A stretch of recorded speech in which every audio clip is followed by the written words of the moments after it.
আসসালামু আলাইকুম রহমতুল্লাহ। আমি এই মুহূর্তে আছি মিঠাপুকুরের একদম শেষ বর্ডারে, ময়নপুর ইউনিয়ন। তারপরে মিঠাপুকুরের শেষ, তারপরে রাস্তার ওই পারে কি এটাকে কি বলে, বদরগঞ্জ 12 নম্বর ইউনিয়ন। আমার সাথে এই যে আছে নাহিদ, ঠিক আছে। মূলত ওর বাগানে আসছি। এটা হাড়িভাঙ্গা আমের বাগান এটা, ঠিক আছে। ক্যামেরাতে আছে আমাদের শ্বশুর, উনিও কিন্তু বাগানের মালিক, ঠিক আছে। এখন কথা হচ্ছে, আমরা এই বাগানটা সবটা ঘুরে ঘুরে দেখলাম। আলহামদুলিল্লাহ ফলন কম আসছে যদিও, বাট প্রত্যেকটা আমের কালার এবং হচ্ছে আম কোয়ালিটি আলহামদুলিল্লাহ বেশ ভালো।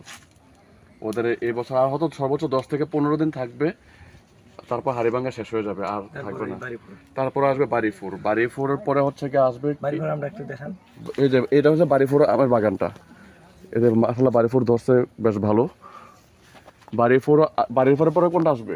ভিতরে আছে এই প্যাকেট, এই যে ভিতরে প্যাকেট করা যেটা, ওটাকে বলে গরুমতি। হ্যাঁ, আর এটা কে বলে বাড়িফল।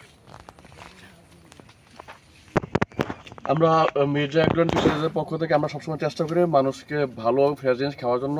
সেই ক্ষেত্রে আয়শা নাহিদকে পাই আরও ভালো লাগছে যে ও যেটা করে, ও আসলে প্রফেশনাল না, ও পড়াশোনা করে, এর ফাঁকে যেটা করে ও হচ্ছে মানুষকে ফ্রেশ জিনিসটা দেয়, একদম ফ্রেশ জিনিসটা। আমি এই জন্য খুশি, ওর বাগানে এই জন্য নিয়ে আসতে, ভাই আপনি ফ্রেশ জিনিস দেন, আমিও ভাই ফ্রেশ জিনিস দিই, ঠিক আছে।